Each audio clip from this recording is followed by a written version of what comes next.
Let's talk Tanya for the 16th of Nisan, the second day of Pesach of a leap year. So in yesterday's Tanya, we learned that although yira, awe and reverence of God, is very important, but that's only one wing, and we also need to have ava, we also need to have a love for God. Now, doing mitzvahs and studying Torah out of a sense of love for God is natural. It is natural for every Jewish person because we have, as we know, we learned in previous chapters, every one of us, we have ava mesuteres, this innate, natural, concealed love for God. And we have a desire, therefore, to connect to God. And if we know that through learning Torah and doing mitzvahs, we connect, so we have a desire to do so. In fact, every single one of us, as we learned even in earlier chapters, we're willing to sacrifice our life in order to connect to God and stay connected to God. And that sacrifice which is required in order to study Torah, do mitzvahs, that's something which, if we tap a little deeper into ourselves, that's something which is 100% part of our fabric, part of the nature of our souls. However, in today's Tanya, the Alter Rebbe says that's not enough. Why? Because at the end of the day, that love is somewhat of a selfish love, because it's my desire to connect to God. And even though love is important, but we also need to add a selfless element to this love. And what is that?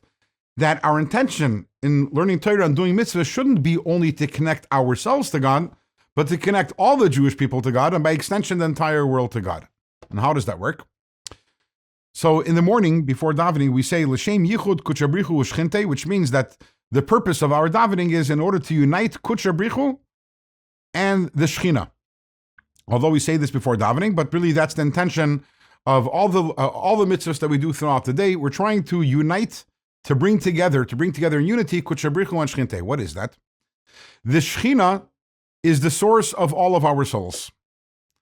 Kudsha brichu is the higher, more transcendent, sublime, godly energies, and we want to bring the two together.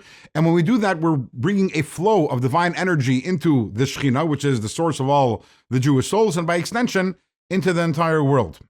So when a Jew learns Torah, does a mitzvah, because their soul is rooted in the Shechina, and because the Torah the person is studying and or the mitzvah the person is doing is rooted in the Kudsha Brichu and that higher element of divine energy. So therefore, we are causing this cosmic unification of the Kudsha Brichu and Shechinte, which that has the effect of impacting and uniting all the Jewish people with God and all of creation. So that's an intention that we're supposed to have when we're learning Torah, doing mitzvahs, not only to unite ourselves, but to unite all of us collectively to God through the mitzvah that I'm doing or the Torah that I'm studying.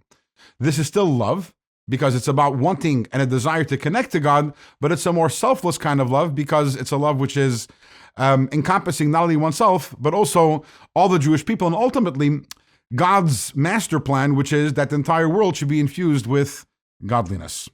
Now, the Alter Rebbe does note that this is a high level. Really, this is the level of a tzaddik, someone who has that that lack of ego, and therefore is serving God simply in order to be able to fulfill the function and the desire that God wants, which is to bring godliness down here into this world. But nevertheless, in a small way, every one of us is able to do this also, to have this sort of selfless feeling, simply because if we love God, then by nature also we want that God's will be done, and God's will is that this world should be filled with godliness. So again, yes, we need to serve God with love, motivated by love, but the Alter Rebbe is saying that love should be colored a little by some selflessness and a desire to connect all the Jewish people and all of creation to God. What does Torah and mitzvahs look like practically? How do we practically actualize that which we've spoken about today and in the previous segments? That we'll find out in tomorrow's Tanya.